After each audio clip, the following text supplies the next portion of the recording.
Wati bizugbere. Wati bizugbere.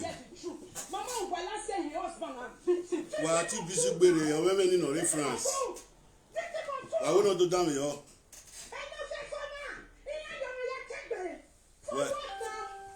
Wagai. Wa we ati bizugbere. Bizugbere owe ni no France. Wati egun. Wa we not do damn yo. Na gba upo do owe ni no France. Ibizugbe no we ati yan bizugbe. No ro we cross no gero we cross me do to bo wa we wo o ma do wa we wo ere to yi we wo and we social no ege o eme o wa no ye na e ma apartment wo e me resident wo single mother o ka declare yan o pe no we won ko wa o ka declare single mother ere cross no ya fi ba yi wa ti ere wa mo bizugbe gun me no wala no wagai new generation talk show Irobi new generation talk show iwi Irobi best of new generation wagumi aga ni wagai wa ti o memeni re oweru eru wala du meze dogi ohun owedu meze dogi ohun o time video no audio no pegun me na audio no pegun me na ni ga pege yiti e wo ga re line ina we de hwe mu o ma mu ye speaker ina we na gba ina wo me no togi meme Oma mo ye speaker ina to so apojo ge e won mi not about you pa lo pe o we the mo figure ye do weteru wala agbe wa o wi mi ave ye do weteru wala agbe wa na we erika ni Monica na we to gbele wa e Monica we to gbele wa e Monica we security go e o we security go e wa tieri ojo ni ya he send ege wan esin bizugbe Bizugbe we di mo fi ajo wa wetin wu ala agbe orojo ru pe be na unu oyata e ma dam yo na sin bizugbe me we ajume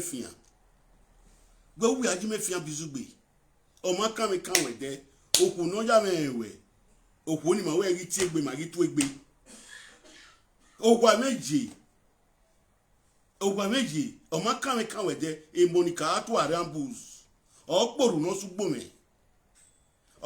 sugbome e wana gwedueki bege no ya wo e wana gwedueki mi na ge social media ya na aligi iya na live video ge egbe mi lolo gi be mwekiri ma be gbe lolo dueki I dueki here when you dueki me dueki here when you dueki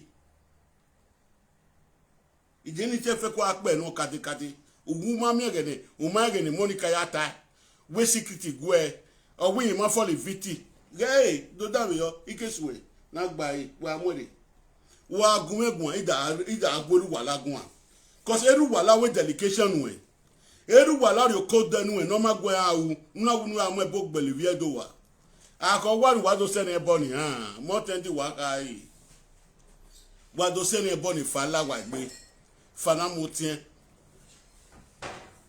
when you see me ari kire ore boni asi mi ade di when you wa ni di me go won no pia ni wa yi o adam yo Monica go adam yo Monica tu ari adam yo no ta wan agbe okoto if na papa wala and mama wala na go scatter my marriage he could so permit you go yet the truth mama wala say your husband and fix it o ma mi no ka o weru wala do sage marriage yen or when so far the whole world you end the truth or we hear wala we other fear victim make him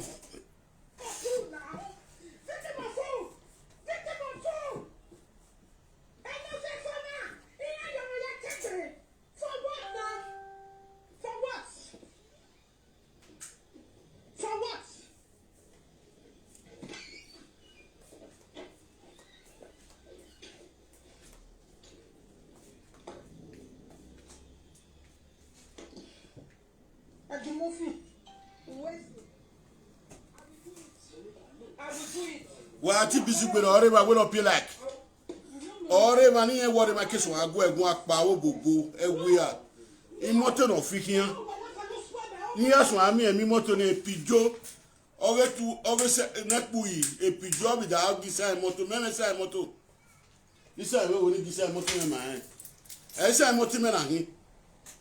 I pack ewa more than 8 years I've been here. I pack ewa.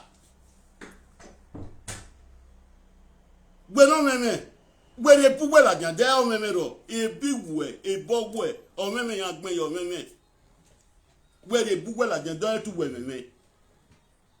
Gbe de puwe la jan bi sugbe. O meme yan gbin ebe o meme o tu meme. Gbe no meme.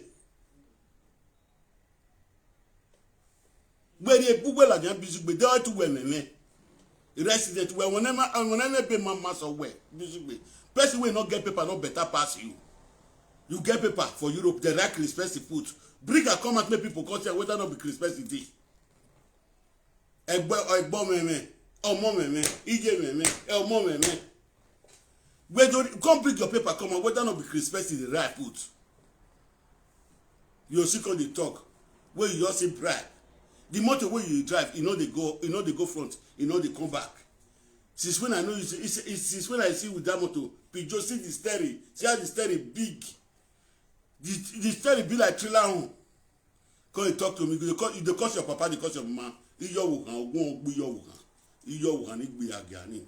Iro wuhan ni gbe agiani. Ogun kan gbele an we, ogun kan gbele an wuta. Egwe a, ori gbe agiani wa gogo wuri oku o. We ge ekure no dumu wedo ni ge gie ma we age ya se baba ekure no dumu wedo ya do ki kure ni ma we se egba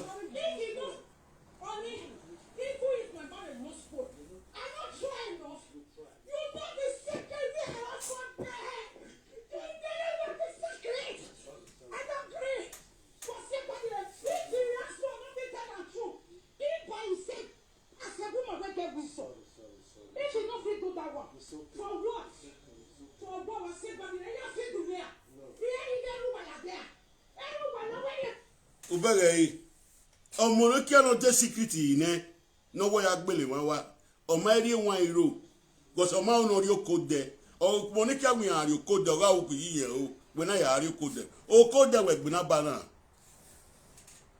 ugun ya asanu e wo pa mi 2000 wo pa government pay ni we wo kan we yen pay we the 400 re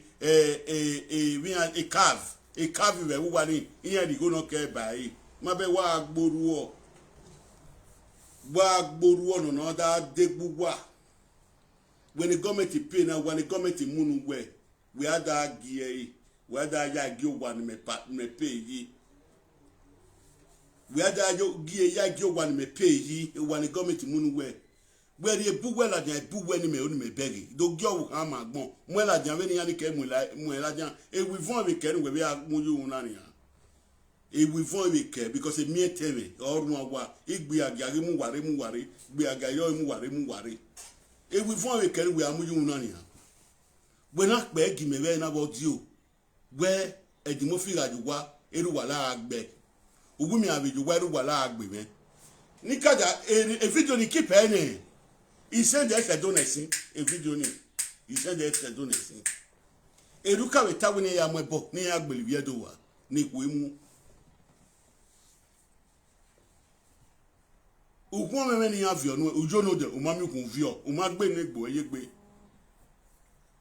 owo kan we ma be yi erigili ka we e yellow no iya mo pisho la jan be na yellow ni ka igbe aga no gogo omo ni da bi je ma koko wa adetera biye ko ke wa we business uwu ka we business we Sokoto we Madrid we alele club kianu ya anwanyo yan be ni meje me maje club there I'm not the type of the man on the club iku mekeji ko logo ne manore we no they are invite me we ku majo the person where we man o ye invite we no there ye won mi ha me wa titire eyiku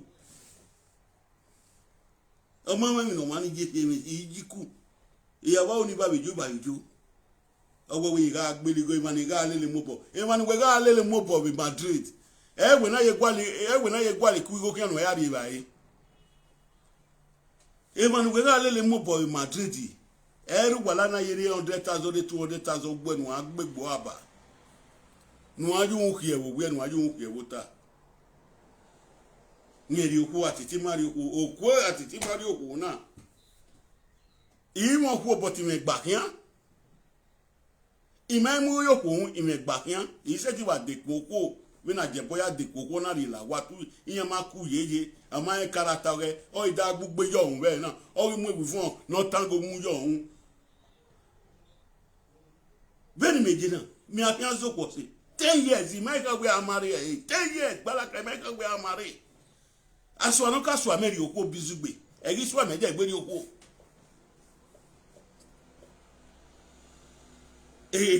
Ekrami no opiano mo wa taga ginu wa de ginari mu wa no wa ni de ginari mu wa uwe no mo 3 la lodi ne iwe no mo 3 la lodi ne egbe bi da ya ru o ma mebu mo ko wa ni ku na mu e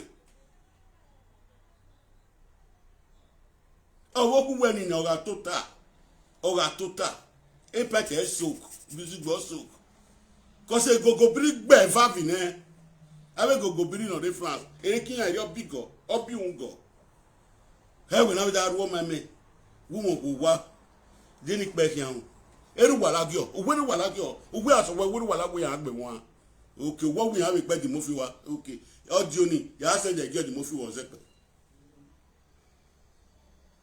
sisu we me make we na we ni be ko wa lo why like wagai no etu ugwu agwon o meme no reference when you have you one meme na when have you one meme na ye be wela jan do me moro ye be wela the rest to we yan gbo meme yo omo meme oku meme o dogbolo le ka meme uwe da agbon webu ne ku mu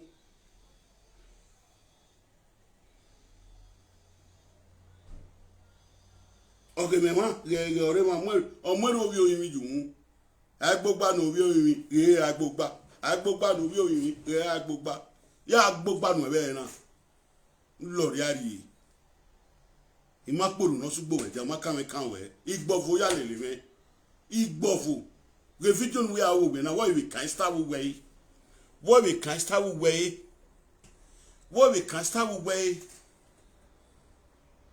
una we aso ni start we what can we can we imam bu we won kare da ati u wa gege total we me gino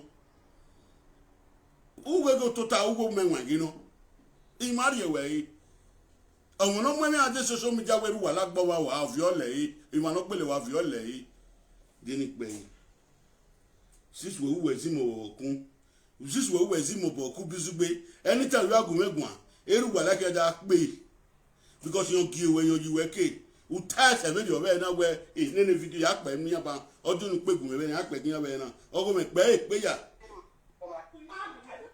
if you know wetin I keep from your husband who this women who this wives they correct wives they want keep husband by fire by all means. They feel kill you to keep their own marriage. It's not good, Juwela. Call a spade. Okay, I never want to conclude. I want to give you benefit of that. Say your husband never tells you what did they go on, right? Your husband not tells you. I want to give you that. Wati bizugbere. E bizugbe wi ma mi gbo ti o na. Owe Monica mate gbe mi na we yen keep a secret he. Oh, we ma Monica tana. Owe de ere wala mata mi ju wala emi no ro. We okagbo wa ne of your man lei. We ma ni Monica tana bizugbe. We secret ne keep ne. Unu me we na wa. We ma mi we Monica to ari wa da pelele me. What that solely me? Motala nia, damn you. Benefit of that. But if your husband tells you waiting they go on, you decide to trade me just because you say you be madam. You will have face me when no what they will. Oh, women will give her the UK and then you keep when they go. Where is that good war? Where we go UK, who will give her at the UK now? We ukonu na we video, ukonu na show ikebe we, ukonu ona gi ikebe ma jibwe. Ona orwo wa ro na no so no me. E bisu gbe no ro be ro we na. E gbe ni 3 bedroom yen lo. We ga lo 3 bedroom yin. We kan we melele we si mi ku we a. Melele we si mi ku we bisu gbe a melele we contest we anything a. Igba boya na opa. But in me hamu we. O meme we ki bizugbe o meme we ki we bu we la de o meme no o mo meme I owo ku o meme we to bu o meme bizugbe de be we do ki be we la de do ki no wonder togi le ju gwaro imoto na ya we video imoto na tre enya je wo trailer imoto move ejo da o ejijeki oni ori da wo ni o be no na san la dian ona da imoto yen move imoto yen move e pijore ne de ari mi no ri dewo wa ma wa ari mi no ri fiere opo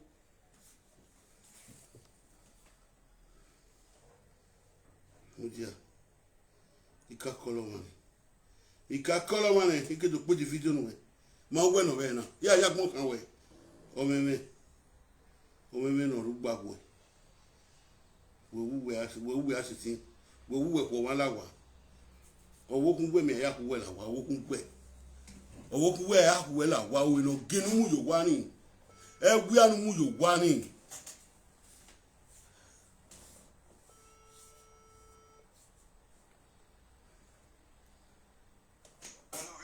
waka ire life waka call me yo na call me nu do tell no sunu e bodo ka mi ani kede wa ya wa are wa do disgrace e me be na okay Everyone will give a come away in your power near to this place. Atiti. Oh, walk away every Wednesday or beg, every Thursday or beg. No, here I have here so sharp. A Duffy and winner, my husband, I get a couple compresse. Oh, yes, a compresse. Oh, yeah, as well. E money government kokonu e ahan wo memo hun o memo re bewe o memo we to buwe hin e mo government kokomo no ada azuo go nya ni ba ere na uyo na fafa we gan unya ni ba ekwe umaya ge video ni umaya ge wu ga re ba we no nya ni ba he we da ye gbuwe gi me we ni dirty pig we no meme we de gbuwe la dian de bewe la dian me nene be ma so we e bo meme ari enu o meme we kin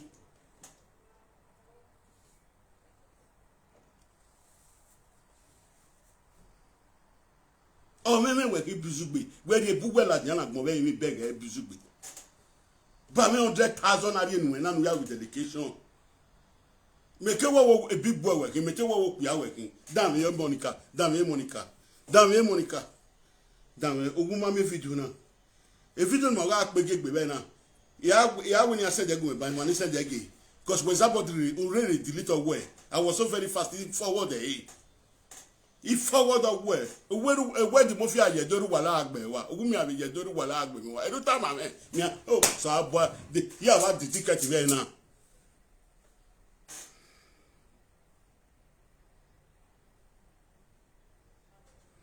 wabuwa kuwe gwabere ni wala abe killers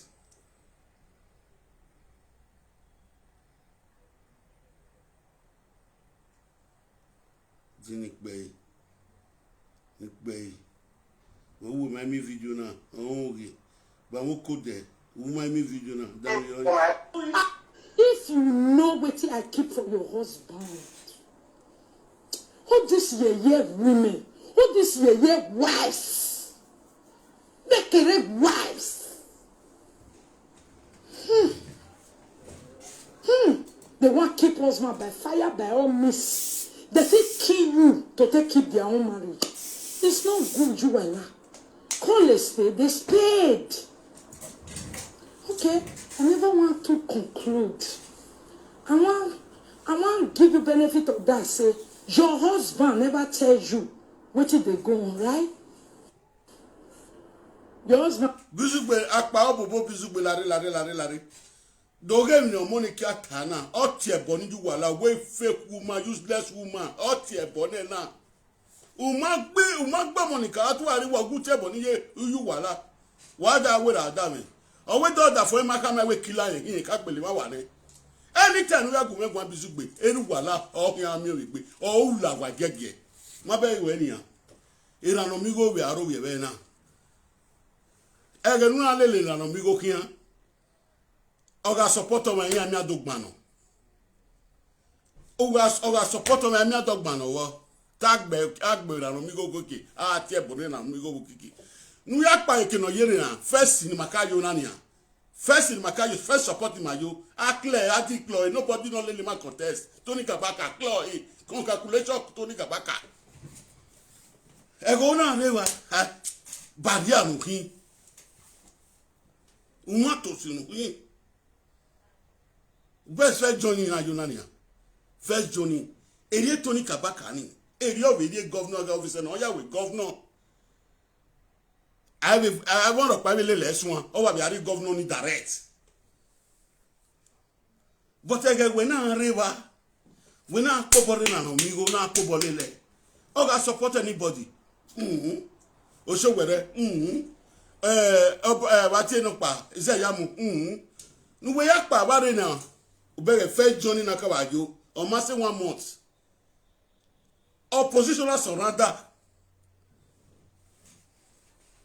Do damn yo, umay damn yo, umay video na you wala, ne Monica no na agbe you wala. Not tell you. I won't give you that benefit of that. But if your husband tells you, wait till they go on, you decide to trade me just because you say you be madam, you will have face me when you got the webo. Oh, we need to give her the UK. Hey, Monica, we to Richard. Monica to be. Oh, Monica to be. When no quality patient, we quality patient, I have to one year. What would do what I will do one who never will do. Do one who never will do, you regulate would do what I will both give our name to be Guadolo. Or we go near we see or 40 and Yayuna. A gang go one in. Me. Okay, temo pa na we bizugbe owe demofia go demofia go father me demofia wa we anything no wrong be na ija ade do nwi do nwie imi gbina ni ya lele ka gbina me fi le ko a eya yeruwe inbox me imi gbina ni ka lele demofia kan eya yeruwe inbox me ima fi le ko a ima delete we no me Bueno meme bizugbe gbere bugbe la je do meme no gbejo wuri e bugbe la je no stamp pay back and front to stamp pay computer wa mi we ma no yan do ka ma we oge kina gbo meme yiwo omo meme ira meme iyo meme owe moroko wo kan ke agbegbe agade moroko ozayan ka yan ga asun wo de moroko ozayan ya asun wo kan moroko wo kan ke gbegbe agade ona do gbela wobu Spain ona ke Spain pa na ari ewo gogo biri ekwe muwe uje da agbon webu gba mo ko de na ri enu anytime we agun megun eru wa laya do agugun because in my way there I did not know you before. I was in my house okoni on involve we egun me no go we see on my way. It was good. The woman was nice to me. No kwoni bibi e wo kan ya se London ya what da for ya se London kwoni mai call me there o kwoni mai call me wo se so ni ma o kwoni bizugbo un dangle kin un da when we are like a company na no migo a bad company na no migo ma de na nia o ri da wo eni first journey na no migo jo after we pa a group eri also see there u pa campe yo u pa keke campe yo imanya na o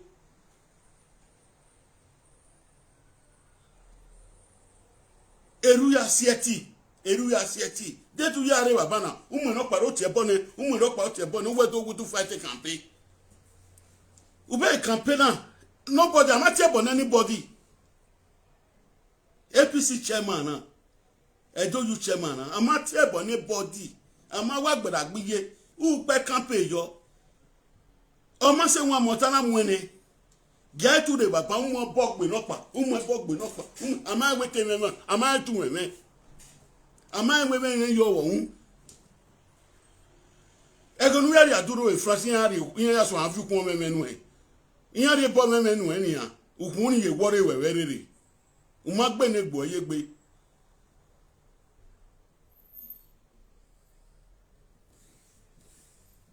oda get 3 bedroom a kitchen yena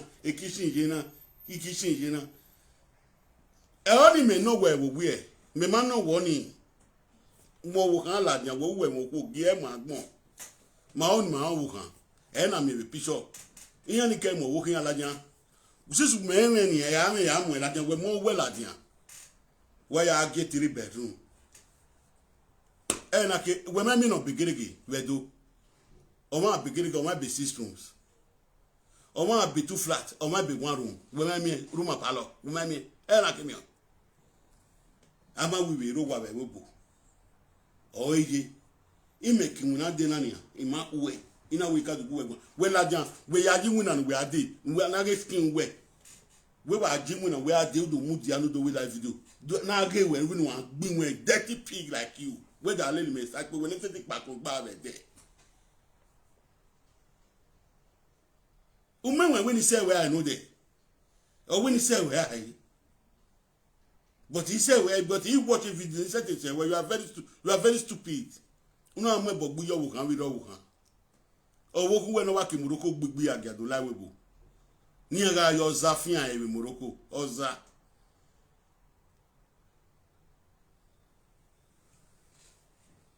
mi gbogbo e na mu e me we wi aya fian we bo abio ima ida so won na audio nu we ka record the very ni do pe ya ni do pe do ami mi pe wo do bi ami mi pe wo o ni oga yin yan le ni la o ina ewe wo sis we so ayin fo wo ni na gi ayin fo fe gi ati oku gi okwo ni re no ko ni do gbe so no do gun a okwo ni mu aje igwale no me no ba we no do gun a platform me no do gun a no do zenu nu na ga du bo ma dan ro wa ge mi no ko ni aka ma wo okwo ni gba we no go tu me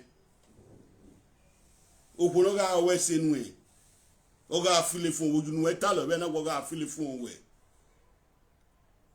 wo ko ni atama we ogwe nu ge nu e fa no mu me e mo ni kaka u me ogwe mo ni ka tu are o ka u me ogwe nu e fa no mu ne gu mu e mi no ro me ko du agu me bo lu are de me nu afa no mu me ogwe ni tama we no se ezo ni ma we no se ezo na wa do tie bo ni we una wa do tie bo ni we ina ari na la jan wa so ni ina mo me ko we ememe ni opoku we na ni a gbe wo pe awe bi kina egwia gbe wu we ma me video ni omo ni ke ya ta we ni keep a secret ni eru wala gbele wa mi a pe enu we ni we ya tie ni de ni pe umalele mo ni ka ko de na we me gwa so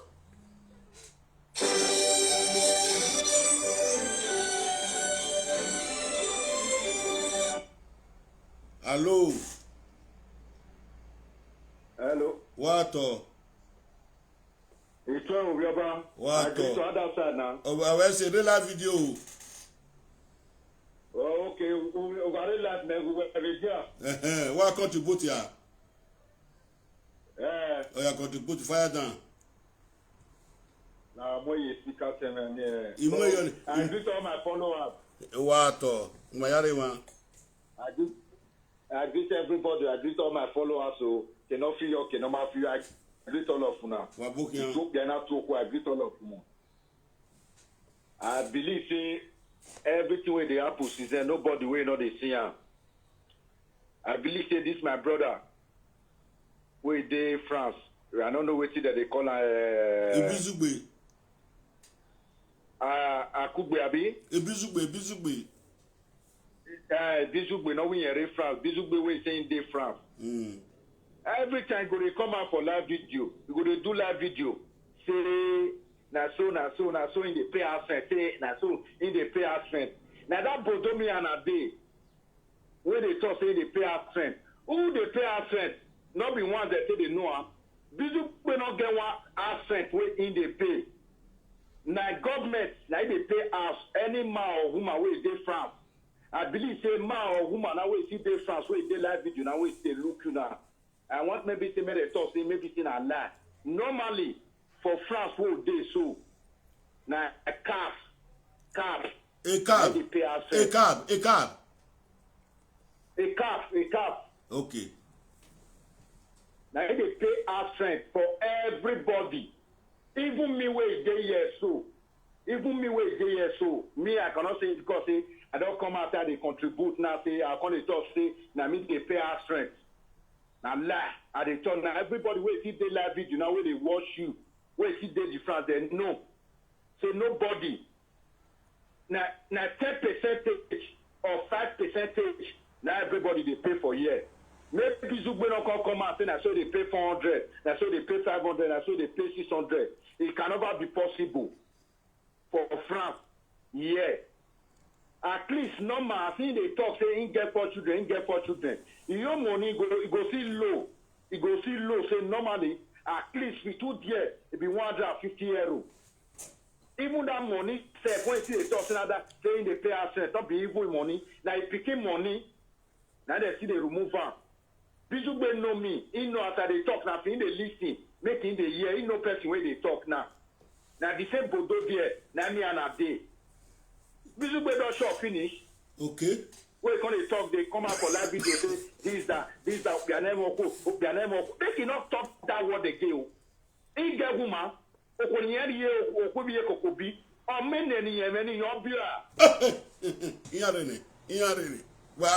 Wa mwere.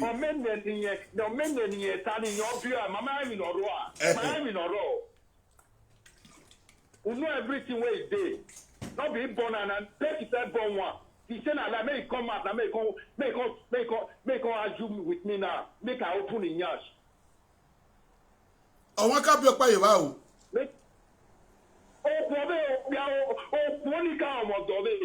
Hey, Bizugbe fo. I get for children. Mujane. Even the time before Bizugbe, they tell you with the woman they fight. Not be that picking where we break water. I go your honey yami be there. Above your honey Bizugbe yami be. Oyam bebe na because of what him when in the younger yaro. All the way that's why they pay us. Which guy has strength?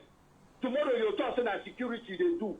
Tomorrow now your construction building. My brother, I want to tell all the old world. I mean all the old world here. Mona listen to me. Make all the old world here.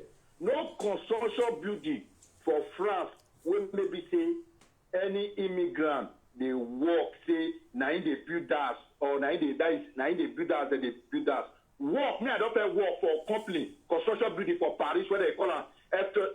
Me I don't work for construction building when Portuguese get. My brother, what do they do? Carry load, wash toilet, clean chantier. Now they do. Now it's SMIC. Everybody where they France, now wait till they listen to you. They know what it be SMIC. It's SMIC, it means 1,250. Oh me, you gonna must say 2 weeks me. I'm gonna be also 2 weeks. I'm going 1,200. 2 weeks. I'm on. We gonna come out for live video say now so in the past man we not get what. Did you get what? He asked where in there now in day. Not be the what get everything, get the house. Because they check letter there, in there not day. Government not recognize that. When the government never recognize you, not put address. As me day so that I cannot still lie for you. Me as I tell you, me and my wife not put address together. Make I take my own. If they put address together, they will call the woman money. got the woman money. Now single mother money in the shop. Man, you know the shame. Now in the shop, now the woman they shop now. When people they come out for that video say they pay, you know they say they pay us rent. When what now the same bodo day, when what they run enter Red Cross, go they carry spaghetti, go they carry sardine, go they carry cloth. You don't know the day when they say they do the Red Cross. When go they carry Red Cross, you will see come out for that video they talk. Who be busy for bodo? Shame, person wey read say in the Europe say he read banner. Motor wey busy wey dey drive. Shame not let me drive am. Ijo. 206. 206. Motor wey dey don throw away for Lacat. Ask busy brother he motor get insurance. He motor insurance. He don't get insurance when they drive. When they don't enter live video, go show the full motor. May he enter live video, and may show us the motor. Finna lie they talk. You know what they pay me for, sir? The wife, wait, bros. The wife they go restaurant the care. The rest people there for them. Emani kare ko ye. Iwa ya wagun. Uwa ya wagun be na. Uwa ya wagun. Oh, what is the way no son? You know what they pay me? Another man, wife. Well, another man don't call say my wife. Now busy with the tell say my wife. Oh, who look at ati oda working here. Which guy wife? Which na man today they talk, make it talk out for government authority say na my wife. We not do marriage here. Reach a woman. He not be wife. He wife na single mother. He wife all people wey dey line. I made they listen to me. Everybody wey dey France and they know what they call a restaurant the care. What a restaurant the care? Restaurant the care. Restaurant the yeah. Everybody know what to be restaurant the care. They know where for they give people spaghetti, sardine. Italia, muja efnya o. Muja efnya de muja. Efnya. We ain't busy because they talk. Me a busy no dey jam body for restaurant the care. We dey jam body for restaurant the care. We dey jam body for Kwaru. Busy me spaghetti no way. I'm not better cross yo. What is the place? But what is the place? What is restaurant the care? I'm not going yo. Yeah, I'm not going yo. Restaurant the care. No, do I go like people when they pay us. Which us thing they pay? Which any man for France? Na few and me. Na France a day. Which even na Bodomian a day. Which man for France? Na few. Na the one way God does the earth. All man for France say, where you there with your woman, where maybe saying with your woman who address together say they do marriage. Now few for year. Any man wey see for France say with your wife do marriage. You will not say that because of the paper. Now he will do marriage. Now they can. He will do marriage. Say one of two things. What did busy they talk? What did they talk? How many years it get? Not be 1 year it get. Not be 1 year that they renew. They renew for them. Not be 1 year that they renew for them. When they come back for that video, say, I they pay us, I they do this one, I they do this one, I they do this one. Not be 1 year there with her. Even the one year where you see there, 1 year where you see there with her. Now with condition, if you not work, my brother, they cannot renew. Come out for that video. They talk. Where you know say people where know you, Richard know you, know everything where they do. They did that bodo with you. Tomorrow you will come out and be security. Oh, security for this country. The security for this country, not that kind of bizugbe security. Come on. Person where they do security for France, so me I know. If they do security, not get time till they come out for live video. Person where go night work, want to listen to. Person where go night work, guys till daybreak. Now you come out in the afternoon, say I be security. The Bizugbe say in a security I bet, and one may do that video may bring security card come out. What are we needing? Security card. Yes, may bring his security card. They get their own card after normal card. We maybe say government your paper. They get security card. Make it bring and come out. They create. Because they talk different things here. Man will not get woman. Man will not get woman. Man will not get woman. Now woman you marry. Okay. When you get a big bill.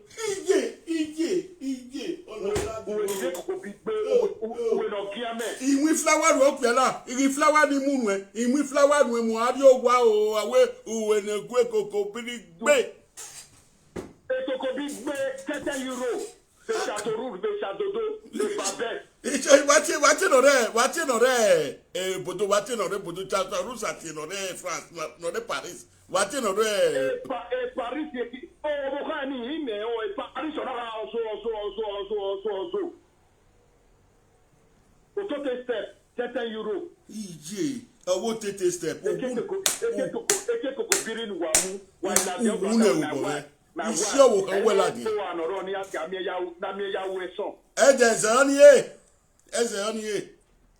Oni owi wo word de onye mo wa wo de yen ma da se. Oni ajilabia odo atawe ebodo na ebodo ade na to work at the work. Which kind to work? You dey work. Which kind to work you dey work? Oh ami ya wo efe. Wa ami wo isan. Ami ya wo isan gele no. Well, over my mokipa, la mo bi ele le gbe a. Ma weba, me mi bi edoso ni ro ebu na. O wa na wo ge tawo no ladia. Me mi bi edoso, I see Benin people wey dey this country. Everything does dey okay with them, my brother. They don't enter restaurant the care. They don't dey go quarrels. Caf no dey pay their house. Caf no dey pay their house. We read banner. You wake up, you still come out for live video, they talk say, and at 400 euro, you dey pay for us. Which star? Don't talk am again. You talk am again. That your mouth, I go shop you. Okay. You get 400 euro. Get 400 euro, and I feel like person wey wan die for Puto. Get 400 euro, that be like person wey wan die for. Person wey get 400, person wey fit pay 400 euro, not drive that car dirty motor wey dey drive. Iye we stereo ge yan wo digbo so trailer. Iye we stereo ge motor no digbo so trailer. You know motor wey dey drive? Old motor, nothing. Who person wey read banners for Europe when they talk? You go drive that car motor wey no get insurance, no car degree. Bizugbe fo, ama bi obizugbe, ewi afi, oko de wa si we fi we yin na. Odo agbon ma. Gbogbo na we ma wo re bodo be ba ni. We no say me ayi de bodo. A boy na no race Spain. No I'm sorry to say this guy wey dey Spain, one guy wey dey Spain, I don't remember his name. When he dey fight against Curtis, I don't know one boy like that. He get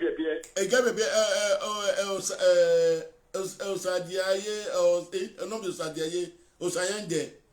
He dey for na why there for grow. They use the one Ope. The time when that boy come France, when he enter live video for Bodo, when he say Bizugbe come out for Bodo, when he come die, let Bizugbe come out for Bodo. Fear letter come out, don't be we they call. Say we not see where I don't know what can do this boy. When that boy come Bodo from Spain, come Bodo, when he tell Bizugbe I dey Bodo now, come out make come die. Adazoe na adazowa. Yebi adazowa ofeno. Egwiano. Ogwaligo no. Okodo gwalo okode. When me are you dey queue for restaurant the care they queue, they carry spaghetti, they carry sardine. You if you look na sell it to Pombe na gbe wo we. Ije, o sell it to Maloko. Ubono eboni wune ya inu adie ba people wey don die don still carry account there. If they select her today, go be like say one die. That's where they come out say, na so it be, na so everything banners for them. What's it banners for you? Yeah, good word. What's it banners for you? Got they talk. I beg, Mona want that guy. Make you not make that word say, man will not get why. I beg, Mona want them. You know they see ya. We just Bizugbe don't do live video now. Say we go to show you here inside here. You know say here dirty. Yeah. It dey show her today. See as everywhere scatter. When you show her today. That's when you want to show people they scatter. Nah, we Bizugbe na human being.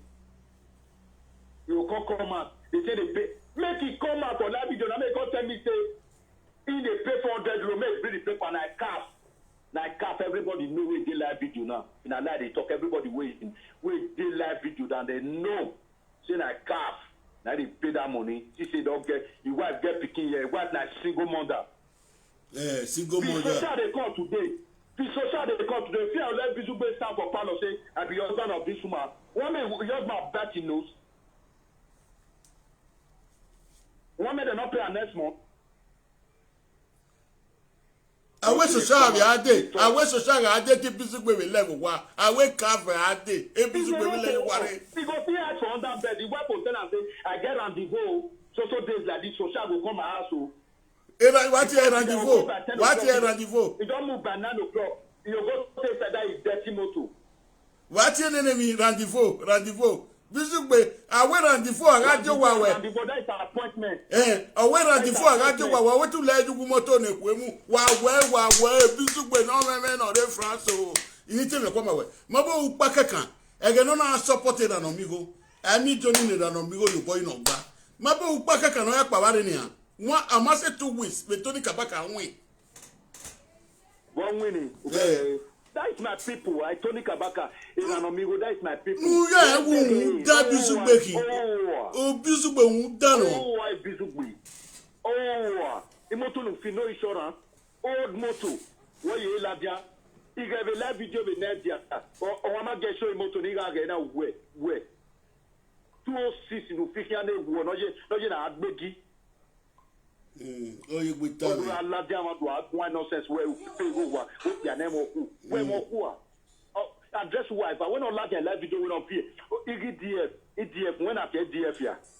Oh, what EDF? Tell me not EDF. EDF, Igor when are you go when are you being a pay go to no get in your river?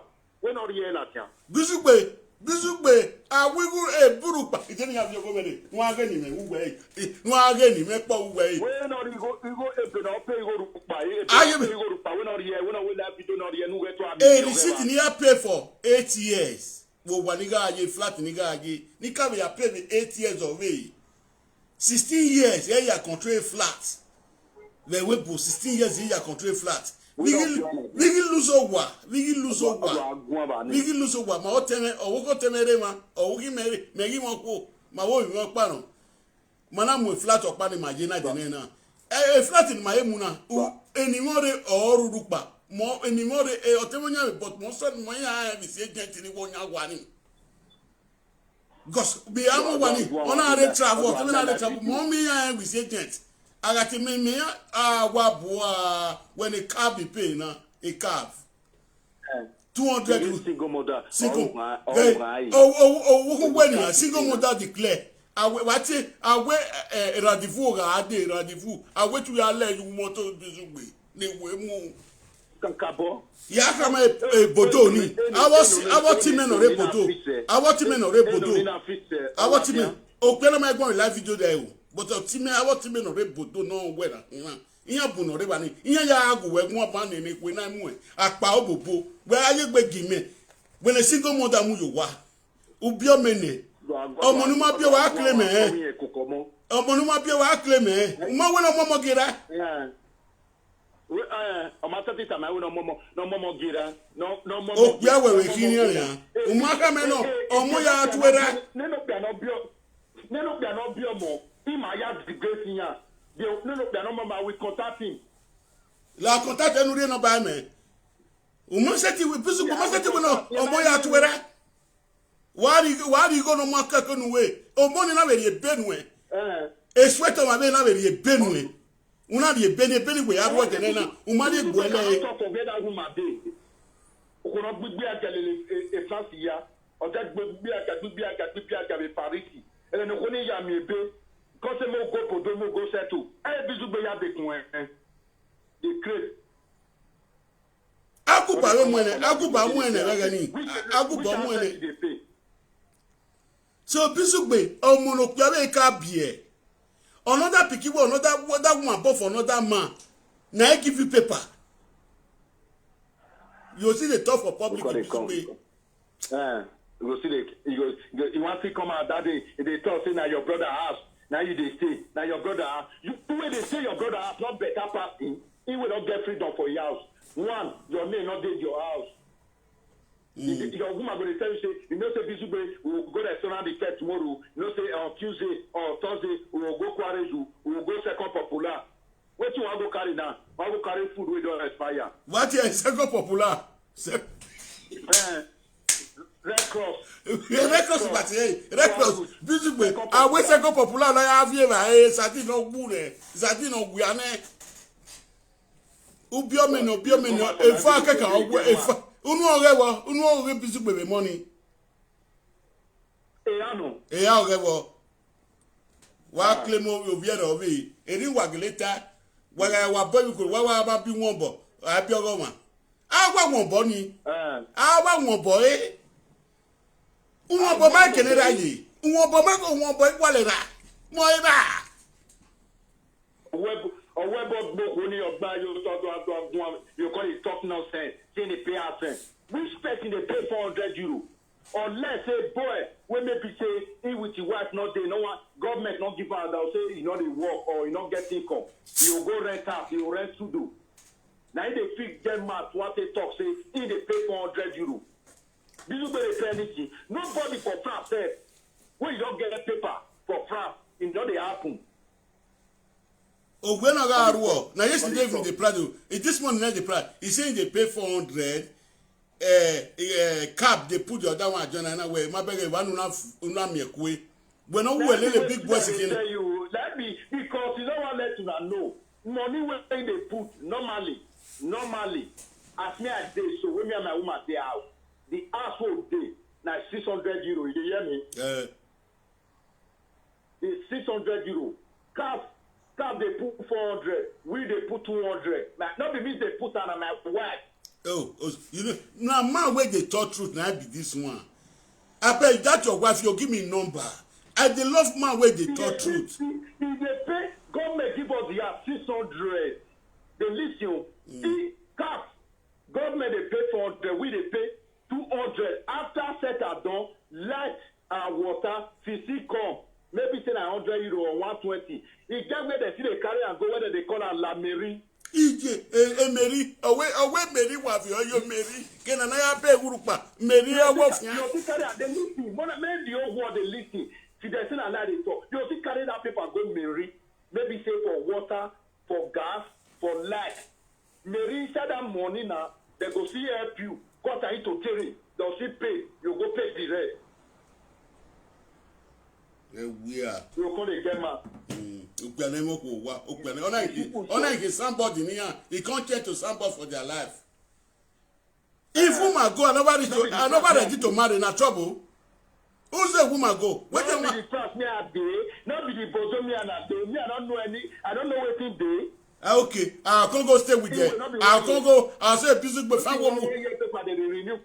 I say not be 1 year that they renew for her. I can't tell the business women find one woman for me for that. One can't go carry picking go school. One can't go to chop another man sweat. You know how many years business you know how many years did they carry that boy go school? Now boy. Picking way not born, they click at her, they change papa. Shame on you. Where I'm let's go for that. Shame on you. All these boys. Shame on you, picking way not born, they change papa. I wait in love. A bug wallow. Oh, come on, I walk a business less why about me being a beggar with no lay. Why? Business better wait, men I give them 5 years or 10 years. No man. My dream, not be that one. No man. My dream, not be that one. Because you get mad when you can't. Now, so I be at that, I be this one, I be this one, I be this one, I be this one. Wait for be this one. Common insurance, you know, people for your motor, you will say insure belefu. Common insurance.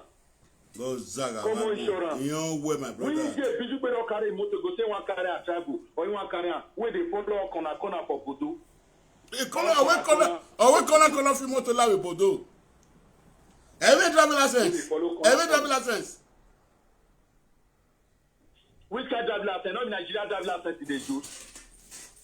Bizugbe wa o wa ge driver license e mo. Gay na mo episode mo jale when mo episode o ge ma je boy driver license na here ma be episode mo ro wa be episode mo ro driver license me na I was having company you got make company mo get transporter my own company ga won da o ko down no fun we bo I suppose so ya country company me yana da we ko down no fun we bo we gbe aga no go make I live on my fast. Many other people contribute. Thank you, my brother. God go bless you. Ati we man. When you any can relax, akoya be ti yo. Wo aba fi ko da agbe opopa mi tete gbe. Okay, thank. Hey, Bizugbe, if I go like we I wake up on ya vie ba e. Owe jadameri ona ya pe go wa. Ne ku emu omo nu ma bie. Another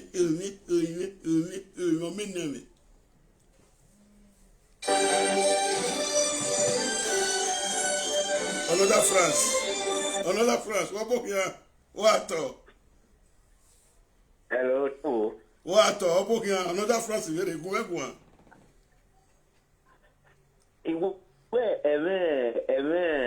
Bizugbe wale igata Bizugbe omagona iye wa fon me big man odoni e omagun abi ebodo ma ya je ma hon kaka bo igbo vale arere wa iga gbo eta lo we mi worugu motor re ko pa wa ni movie motor ta ba o gbe la ka dame ogwe mage o vie na o vie ye ke o yerugu motor wa ya mapa motor ba pa wa re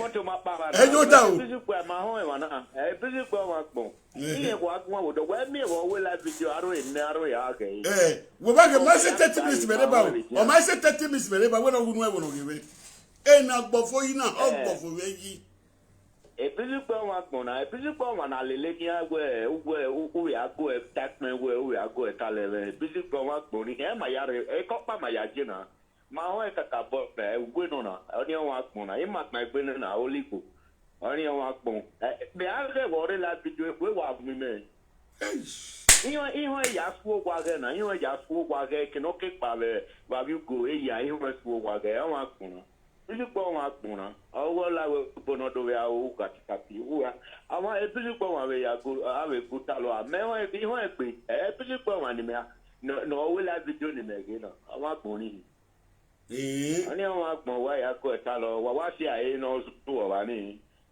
pa de bo fi wo no zu ono me wa okay obegere de bo fi agbegwa gbera we no zu ono me wa le zu ono wa si aye me e ma no rien e so e ti o we ge man ko fun ti wa ri fun ore no ge Bizugbe na Bizugbe wa gbon ni no kian wo ta lo rogu motor ta lo wa gbon ni o motor no fi yo da o motor fi o do da mi gbe lo se fe la so aso motor no fi yo da o yeye ki wa mi o wi yen di mori school u fi mori school wa yere ko pa wa ma pa wa wa ge Bizugbe wa gbon ni kian Bizugbe ko to la la o motor la e wa lo re bodo ogbe ufjo mo yu me de mana ke Bizugbe me Bizugbe wa gbon ni na we gwe o be a nu ta we a be social media president owe wa mu egwe go na o ma gbon ra ni na o ma ime so wa ge Bizugbe ne ku iji ona lati wo ku na Bizugbe akimu na re ku na o si mara wuwe toilet o la wo gwa me o so gwa na o wa gbon ni na ge a Bizugbe na agwa me ti le fun me ya ge Bizugbe na gbege yi o da je gbe tami e gwiya bros why you guys say yo mani ho ne why you guys say yo wa forget why ya ko ta lo ge asu o ba no su o kan no egwe iko kwa lo iko ma Bizugbe na ma ya ni pre ma na ma Bizugbe pe o ma no rata ave na ave moneki aje no ma ho o ti believe mani wa ho we ma na ma ti Bizugbe ma gbon ni e pa we ya ko eta le me we forget Bizugbe no atemo wo ma me ti mo fi forget e ko eta lo awa he bisu pe yone Mother even yone when wa gwe kwa na azo obo izo obo agbinwe dan nyine kabi we di go na e cab ya what when we are take cab what we are take cab what even cab we no ma gweta e cab e ka for rigo ni viena rigo ni via rigo no ka e dene so shavere ave so shavere o le dia bugwa o ke bisu pe mu egweta te okay it has a part of our pay rimuna e pe ave gbo yesef awa gbori hin bena e gomete woni ma won na e be resident wo wani o iwo so shada re bisu o ka mu gwari na e bisu pe mu gwari te na wo ka fi na ye ko okpa nyu gwari re na e de wo ka wari e phone na wa ti so sha iya na wari e bisu pe de gbe electricity ni awon pon bisu pe hin mi ake mo anya ake bisu pe o wunya ake bisu pe ya ba liva ya wa be pege gbo so we phone we wa mu we all right do ala tian we live video do so me a ewu wa mu me bisu pe wa na kina no so only gedun na only gedun ma tie na o pera ma we only gedun we tene we ya only gedun wa mu na wo kwa na e wa ko e pa we ya ko ta lo we wa sia no so yo baba wesi we ya wesi o mana wa ko we ya wesi baby money on egbe okay no quality me okay okuri ate podo ti na unu pa ni je podo be gani atore ave mono en egbe no da we come me na iya ave ni je me go aruo ke ma se France me ahia me ma me 5,000 we po travel e ma no e me na ya o da gboruo when the government pay go wana o me nanu me e a owewo o mo pe no be de benue e ra ri yo be owo un se ti be ka mo ko ni no mo ya atwera we wo pe awe we kin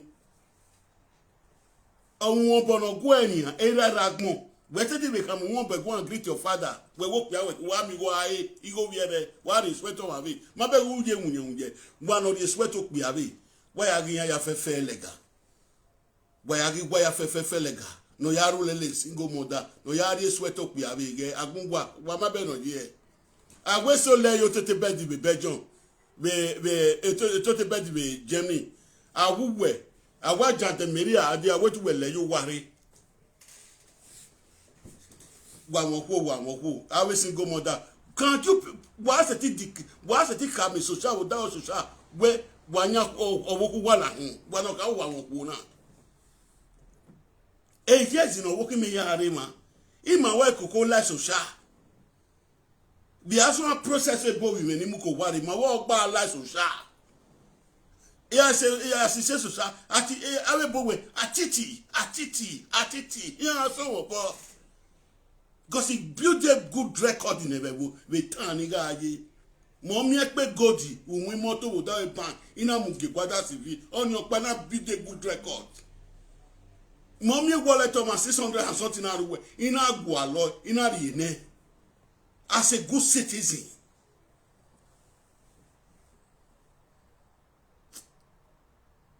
Wa gboruo o emi wa gboruo emano won wa we ko no me do ya yege o me na bo danu sageje iya me ko ya me iya ruo they don't brag iya brag wana me wana me pin wana me ro pa o ko fi wa iwo ko wa ruo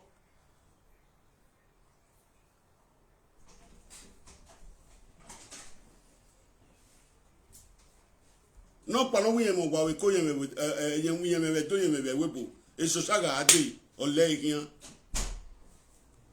e boost lion raka e boost lion ori war system boost lion welcome e boost lion filo ona filo kan kwa e boost lion na filo kan kwa ona kulian mrs ona file kwa ire cross e boost lion file kwa ire cross ona pa na amunika house erita ona amu erita gberi eniyan erita wa gberi ebi na gina ikebe no gi orizigo ikebe no gi e boost lion ladi yan awon be do fie 419 owe geni ni ga lele gbin na be doni owe yan amu ero owe yan 2 million e boost lion 2 million Boosters don't get 2 million in one play. Wajo.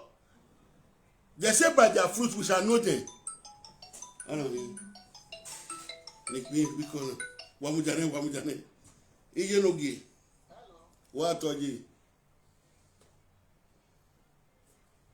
Eh? Okay, talk to me, bros. You want to contribute? Oh yeah, load the one way you look me when I put on the speaker, make contribute.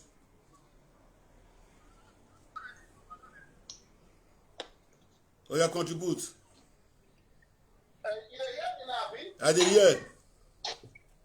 Okay, Ibizu gba 15, that boy self, you know say Ibizu gbe na Badon pikin. So everybody know her. So you don't put her for last speaker, Abi? I put her. Ibizu gbe na Badon pikin. Ibizu gbe say before he go talk to you, he go he boss her finish. Before say he go the Ibizu gbe no dey watch boss her. Ijo. Ibizu gbe he no dey watch boss her. You know say goat. You know say Europe no go see cassava leaf, banana leaf. Ibizu gbe na person say they go lock for room.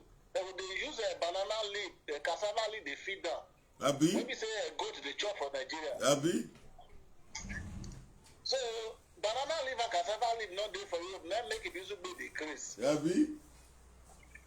And so now goat when we say that they use the cassava leaf they feed. You look out for one room they use banana leaf and cassava leaf they feed them.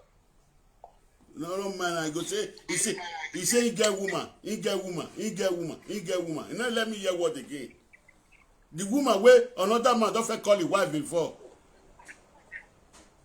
If the people not say he not really man, make it show your wife for live video as other people they do for this social media. Everybody this. Now me tell her this morning. I say me show his wife. Mo we see her. Mo no say get wife. After time the monkey around the dance or no J and the rest, make it visible to do like that. They will really see. So the monkey just be. You do well, my brother. God will bless you. God will bless you. And more beat us more. Wait, tell you what? Since when did they clap and follow it on Amigo? When they clap and follow it on Amigo? All the old part away, and Amigo don't go. He the loser. When they come out for where an Amigo day now? First battle where an Amigo go. First battle where an Amigo go. If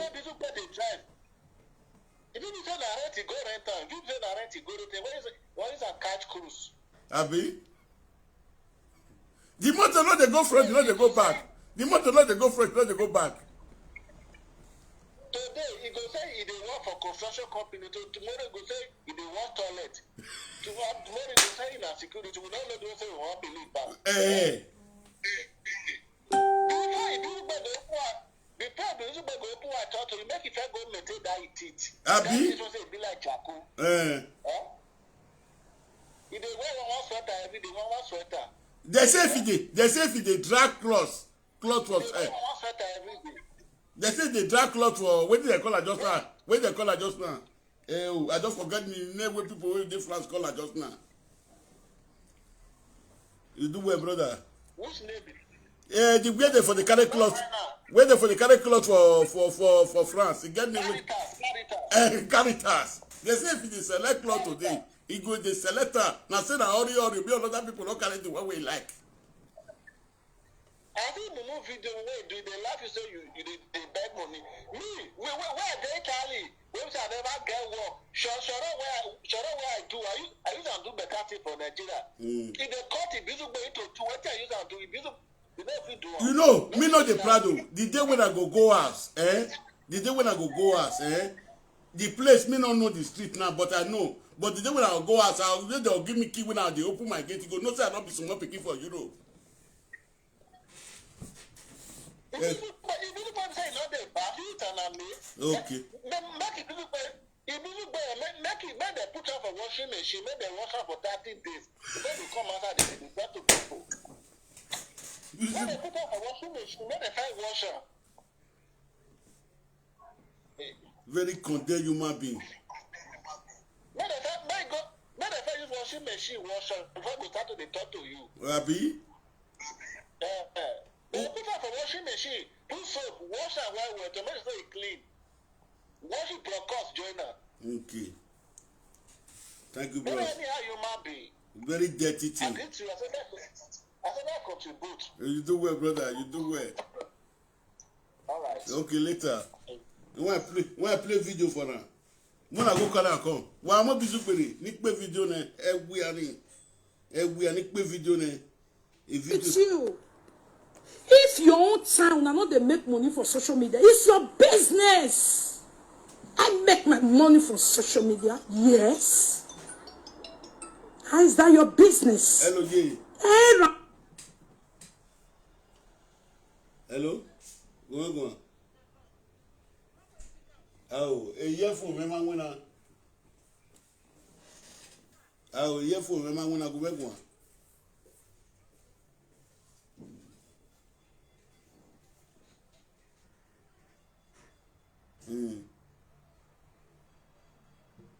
Ibega any young years was over the years was the young years was war. Emmanuel Refrasi, in your yateba, your ring do a call, Babana. If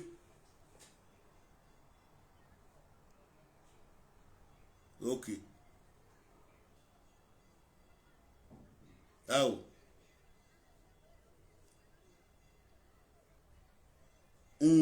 What are really the amigo here? The money we are your boy, me a bar. I'm a grandma table, no matter about it. Now, that's why I let you miss the Dokiania. Here in my book, we are moved by water. Now, you're packing an amigo Yerenia. First battle and an amigo, you pack a connect boru. Who pack a connect boru yo. Nike, or Master one more ton and win. It's only Kabaka win. Or Areva Bank, Undan was a gay couldn't Kabaka win.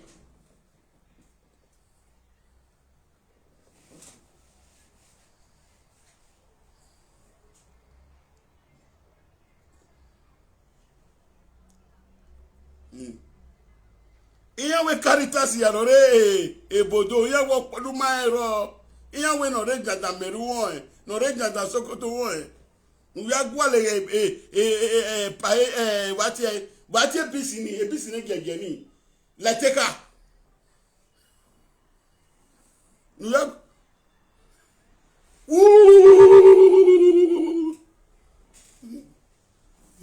we are ya de ye fo wakwe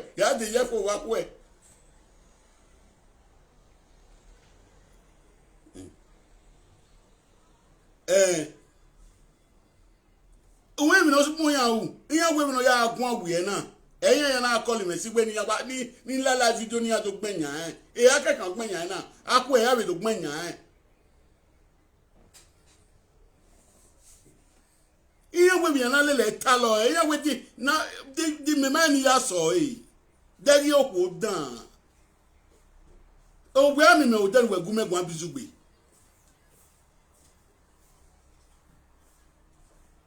Edumeze do mwejepo o bisugbe we ni ma ya we go do mwejepo ejepo egwalera una ya we birthday ana pe sari nlelu e uma do mogu go guy da we mo ne kia ogwe secret yen keep ni ruwala e secret no hin eje Monica so ibona for dumeze do no want to carry boy Edene bisugberiri kumegun erugba labudi. Jepo Monica son ibona for dumeze do no want to carry boy.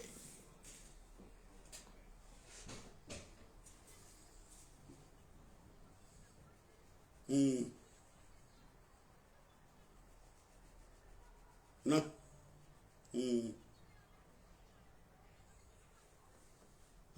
Eke ambus gi nwina ni ya we wa bo Monica ri wa we ya pon we Monica ai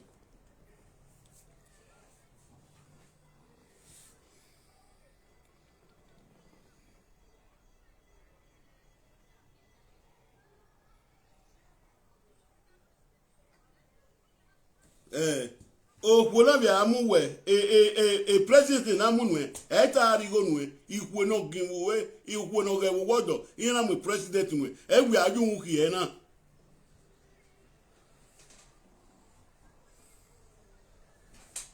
o pe ama president ni wo ko mo president wa bi ko no ro emi dan be bo e president we waju wu ke na no anaju ze fa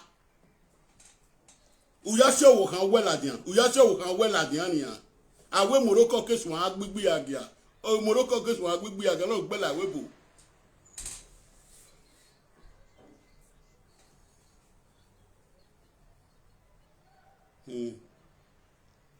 get wife o ko na bere wa o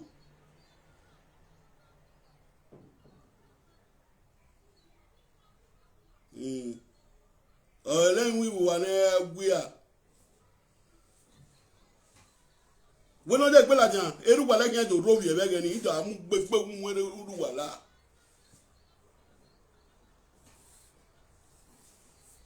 èmi lọ́jọ́ ìgbéjú wẹ́gùwẹ́gùn ẹ̀yà àdíjà mẹ́bọ̀ gbẹ́rù wà láwọn náà gíwẹ̀ ẹ̀ ọgíwẹ̀ ń dàárọ̀ wẹ̀ mẹ́mẹ́ dàárọ̀ wẹ̀ rúwà láì dùn mẹ́sẹ̀ tó dàárọ̀ wẹ̀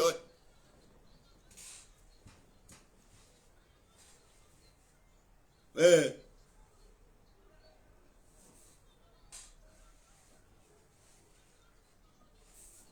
ọ̀wẹ́ gbọ́lígọ́wẹ́ ní mátàlá tẹ̀wẹ̀ dọ̀jọ̀ ní kẹrẹ́dà àti mátàlá tẹ̀wẹ̀ ẹ̀wẹ̀ ní ẹ̀mí rúwà lá ọ̀wẹ́ gbọ́lígọ́wẹ́ ènìyàn ọmọ mi gé delegation igris ọmọ ká mi ọmọ mi gé delegation sẹ́ni pé náà wọ̀ ẹ́ náà nìyàn tuntun ìròyìn akárí ẹ̀ náà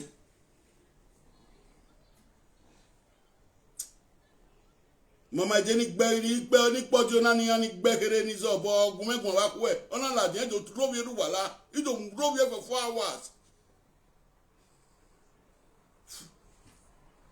ọba gùn mẹ́gbọ̀n ẹ̀ gé náà ẹ̀ á kú ẹ̀jọ̀ lóbi ẹ̀rù wà lá for 4 hours ìyá kú ẹ̀rù wẹ̀ for 4 hours ìyá ẹ̀rù wẹ̀ for 4 hours because ẹ̀rù wà láwọn náà dáa tiẹ̀ bọ̀ mẹ́.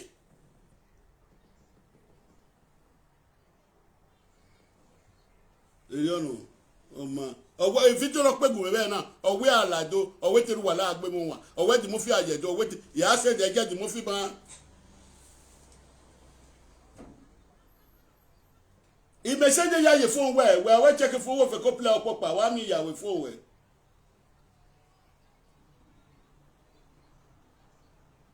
ọ̀sẹ̀ ni mo ní kẹ́lẹ́ kàtà wọ gbèlè wọn wá yẹn wá di tá mi mẹ́bẹ́ náà èfú ẹsẹ̀ ẹ̀rú wẹ́ fi jọ ni èfú ẹsẹ̀ ẹ̀rú wẹ́ yẹ èfú ẹsẹ̀ ẹ̀rú wẹ́ yẹ.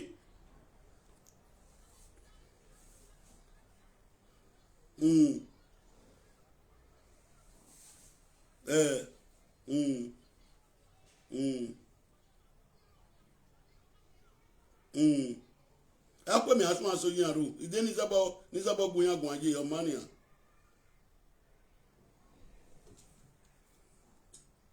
ewia di ni pe de audio ni pe hian sisu mayon akwe ni kepe yi ni gunu do gba iwona wa na fian okay akwe bi to pe nu e ngbori ya evi di ni pe nu e bona ati ebo ni ju gwe be Obrebe ko ma ya koko. Wo egine. Ikatsa ina we okweru wala no rena no magifo. Do ma no rototo e. Iju wala we. Wo rototo e. O fe no gba wa no ri oma. Uni da o wa we no gu ya ro no we me we hin. Eru wala, ru wala then you respect we say. This is the first time. Ru wala. Then you respect we say. Woman or say na mo fun pa yo ware cause ma ni agun with the medicine. Very man no to agbe sese yo. Cause here another word in je we na we no ta mo ebizugbe we no ta ma we or what ambush or one other word of ye or what a word of ye your wa na ye meaning say dead somebody is a condemned element or yeah I do man one other word of ye so do we ya wu you bone monica say eru wala we ri wu you bone eri ra eru wala we ri pon me owo no ya mo je gi owo no ya mo je gi anytime we agun megun bizugbe ya di eru wala ya do gugun je poe monica san ibona for du mezedo no want to carry je boy na mi gbo wa na eni gba bo se wu wa Uyere jebe na ge bone daki. Uwela. Uwa because when we no see it. Oma no one. Be no ma jeno ma ria jene. Emi ni ya wegbe. Emi ni ya wegbe. Egbe ni the destiny be una hin. O se yan atiru wela iru wela. Iwon wa. Emi ni ya wegbe. But we were arrow who we be for we go who we are we vote against me. Just because you were need that way. You were a marriage in with. Or when because Papa wala lead the wife, Mama wala lead the husband. Me you no fella and share your husband again, I throw for there. Just because you wala need that for him. Because you wala no say is the bian money kia. Because say Mama wala need the wife now, he need the husband. He ought for us there. What get careful. You need to know where in me where. Where oh get no tell the son ni memu no where. Where may not be no tell the run memu no where. You wala. Una we me when you are trades. So you are now who well let your word there that way. Only no call me. That way because of my concern because one more door. One more door matter. Hello. You know, money carry vie. Owo en secret yen gbe ni owo gbele wan wa we do. Owo yen dejeje boy yi. Wa appear like your team, man be like your team, and wa appear like your team. Wa gume appear like your team. Ime a pe video we na we can. Eddie Murphy, we say. In every nonsense. In every messy, I mean the talker, there is a message. In every nonsense. Or well done, or one well or done. But one word the other, they free the city. You know what he talk here, so? He dey take the Murphy Daosa. He say he drunker, they drink. People go talk say he dey drink. He say in another way, they free the city. Wait, people waiting for the city. Wait, they free. They come out for bondage. Now I talk for them. Free the Murphy. He tell her they're not here born also because he be free where the baby no more. Me ege baba bie where la di anu do mi me fa. Me na ke ya ro. Eri mama e take it serious do my son no there. Because we me no soon. This woman, Omonika, they tank Eddie Murphy now. Eddie Murphy, where they go carry courts, go course. The course where they wait for them, they return, and they say, I'm not telling you. Me to say, I don't want to return that day when I see everything for Facebook. I don't know, say, I birthday they want to. This Omonika, they tank Eddie Murphy now. He say, he's drunk and they drink for community. People go say, I can't do women not talk Daniel. Or when sometimes the drunkard they free people away from bondage. He say he take the Murphy the house out of ball. The way they free and come up for this bondage, so where the secret he want leak the secret, so if he leak the secret go finish. But they go bribe, the secret not gonna leak again. But I do hear they know they hide the blow smoke. You don't know see where they hide the blow smoke. No. One day the truth must come out. The truth must come out. This is Bisuk now where the craze for France, so where they carry the craze, so where they not born where. Say you get for Peking, you know, only 3 get for inside. The first one, another man they born her for. Woman where another man don't first say call a wife. Now you take the ewukane we wage kwe amugwa awakpa ogogo wage kwe amugwa bush lion ro ika ya oni we pay yourself we pe ya bush lion we no so that one bush lion unless omo aye ole we ni cow house any cow iya gwale babe iya temu ni cow gbore ya fi for one na omo agba ni yan iya here we so alele ni so wan yan na iya mi wan wogwa very so be yaki orphanage me ba e spoke computer muri no te do ya fi me go te do ya fi every single month I go spoke computer in agbeke yo bo ba ti okun ni agbeke yo bo bege ni o wa ti okun ni agbeke computer ni yo bo bege ni imami ni ene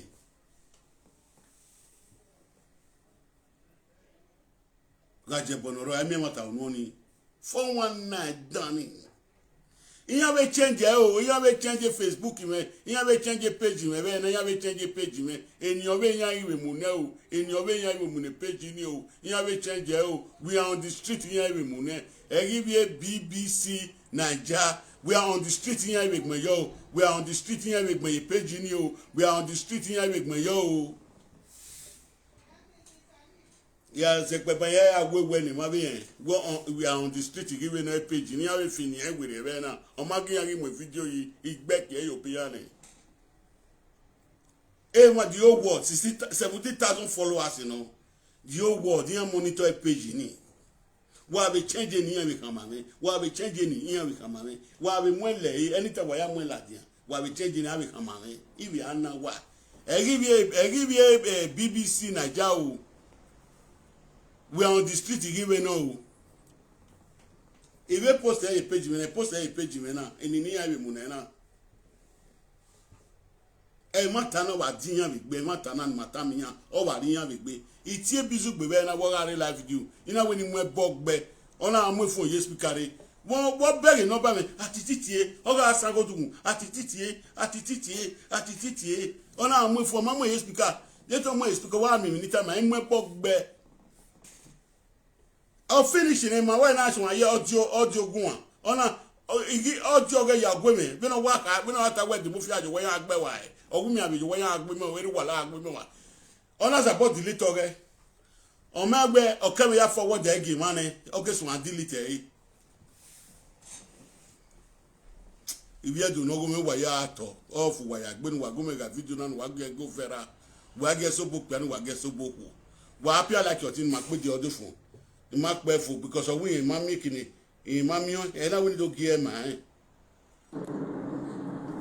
But today way at the movie talk, he moved my husband to contact these two husband and wife. Ew. You were la.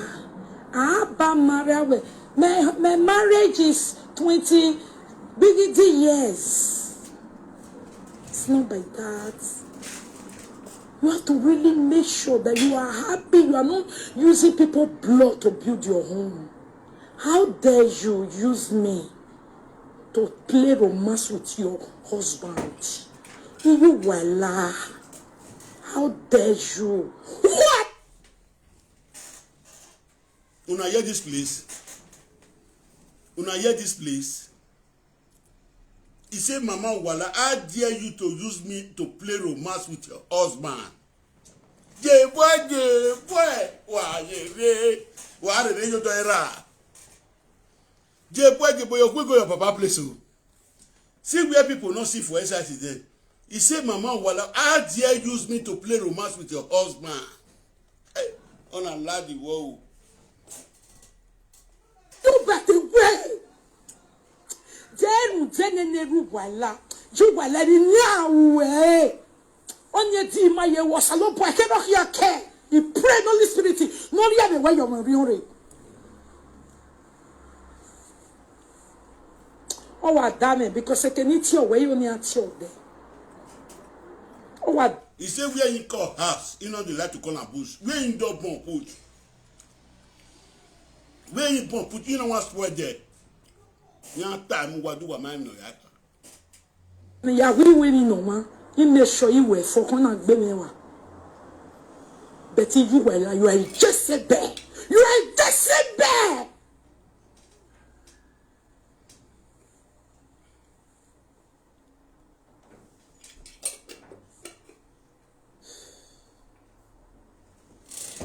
Ure social media. And in case you with social media, you don't already hear her.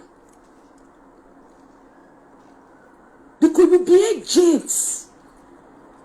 Wait till I do you, Mama Wella. Wait till your husband tell you about me. Wait till I do you. Wait till I do you. When you dey beg people to destroy me. I believe now you dey pay them. I'll never swear that I be with the word I hear in your mouth today. You are a dangerous woman. But I tell you, Opiano will know. No, really, I came on the log on the social media. But what are you? What are you using my UK for outside?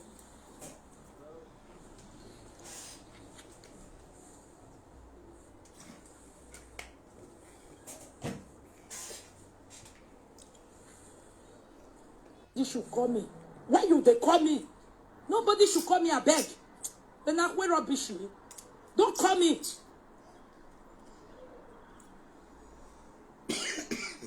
You want to call me, say, calm down. You Mama Walana God, where they know they talk to you, they curse you, they mad, God, they punish you. You Wala, they feed you. She doesn't feed herself. Help, Baba. She they mad. DJ. Hey.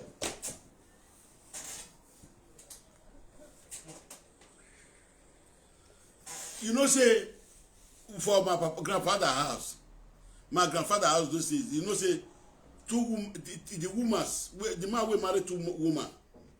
We know, say, your husband, now get that picking.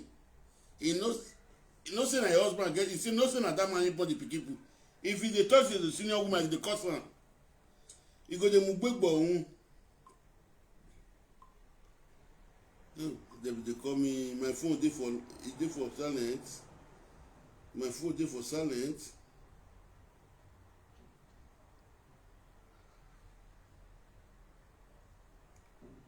Ejenoge. Eyere life. Ije buja. Gumegwan.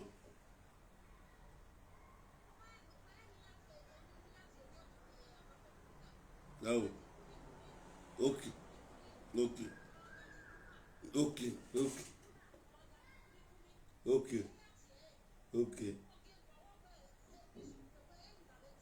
Oh. Okay.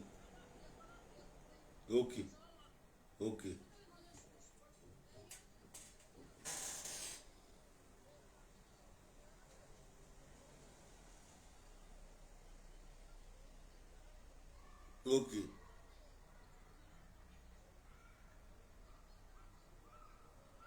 One 7 minutes me guy here by now I'm one right something.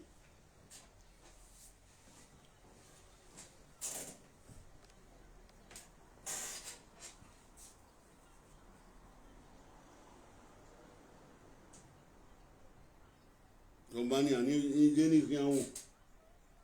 kian. Daddy kulu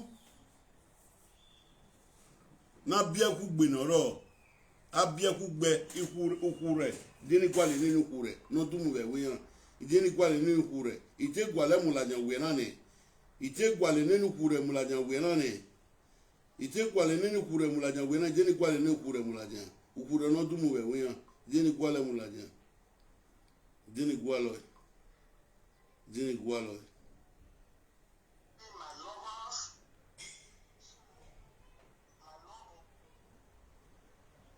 My dear brother and my listener, the leader is Shine. Shine was in one room, Ekewa Road, by Big Hotel. And one room, you remain one room. When that is old West Water and the Yoko Wala, old West Water. And one room, they did 4 very by Mato and I would be your point protector. My God, in a way, every actress in Nigeria will live a fake life here. So, in some way, you want to help me.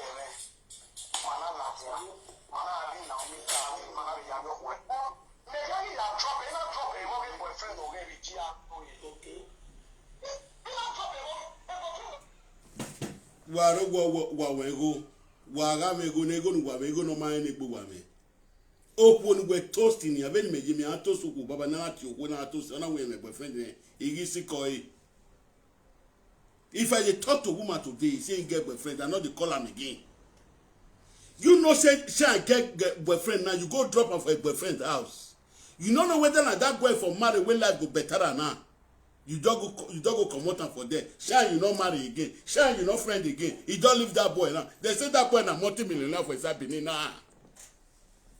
Don't go spoil the destiny for there. You dey talk and say where you know shine. Now one room. Then how many rooms supposed to dey before? Now 10 rooms supposed to dey. Now 20 rooms shine supposed to dey before. Not be one room that do no person. Our actress now. Our actress and living fake life. Where you go we cannot actress again. Where do you go fight for actress place? You go drop am for a boyfriend place. Daybreak you go carry am again. Where you carry am, you go boyfriend, you go drop am for a boyfriend place. Daybreak you go carry am for a boyfriend place again. Now what we supposed to just come out for mark with that? You know say all those your word that they jump all of this is there. If you busy go talk to me again, I can't dey plan one can't dey disgrace you. You say you be man now. As me be so, I dey toast woman. Me toast woman for 1 week, you no gree, I don't leave her. Talk like say go tell me say you get boyfriend. As he tell me say you get boyfriend, I start to tell her say sorry oh. I know they call her no. I dey delete the number of come on from my phone. It's straight. You go carry shine now. You dey carry and they go for Sapler Road. You go a boyfriend place. They break you go carry on. You know whether or not that boy go make life better and because of money when you get now, you go take and spoil you go put pain for the boy mind. The woman you not marry again now today. You make a second one, the punch away. You see the call. Ina do lelu evo. Ina do boy to mezedo. Ya boy. Uyore. When a video ni analyze carry that they analyze say. Damn yo. In the quick way.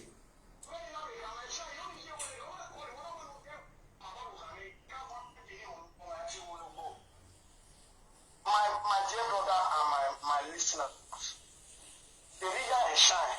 Leading is Shine. Shine was in one room, Ekewa Road, by Beat Hotel. And one room, we remain one room. Went at an old boys quarter and the Yoko one now, old boys quarter. And one in one room, they did 4 minutes, my mother, and I would hear your point to get up. My God, in a way, every actress in Nigeria is living fake life here. So, in a way, you want to Ikwu ya no kedori. Ikwu ya no kedo adie webo. Iya se webo no obo iya ke muso. Ikwu ya no re Nigeria. Iya so adu ekine iya ke muso. Where you know Shine was in one room. It's not a big deal. But you know say you no go marry Shine. You know most say you no go marry her. And the day we go drop Shine for a house. You go drop her for a boyfriend place. Only that one where you go drop her for a boyfriend so you never fuck her so. You go leave her. You know say you don't get boyfriend. You go cause confusion for that place now. You know whether or not that boy in with her suffer together when life go better for her. You know. Today now you dey make sure I call dey sing this kind sing. Odomenuwa. Go and beg for forgiveness. Don't be only woman. You pa. Today I want to analyze it. Listen carefully to me. Before I go explain it again, let me I spoke about the Morphinians. Now I want to talk about somebody. Oh, eti aṣọ ní delete yìí. Eti aṣọ yìí. Ya mú àrí WhatsApp wòdọ́. Ya pẹ́ wòdọ́ no ńlá wòdọ́ ni wọ́n á dáhùn yọ̀ yìí. Kasi akwe mi di. Una ladiyan.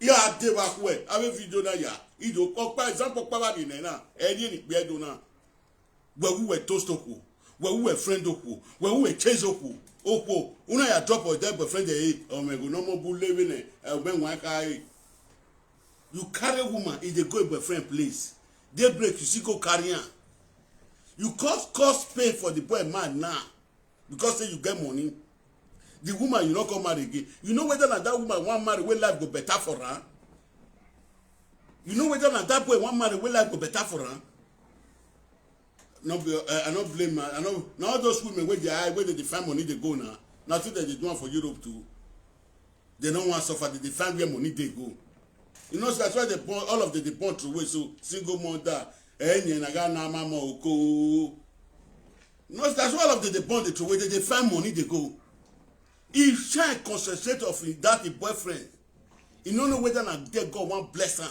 because of money now the man wey you follow no come marry you again he dey tell you say you dey live fake life na so I drop marriage ebisugbe wa yegunmegun ya adedo nwenu wara wa kin we do ne mo se wa kin azekpe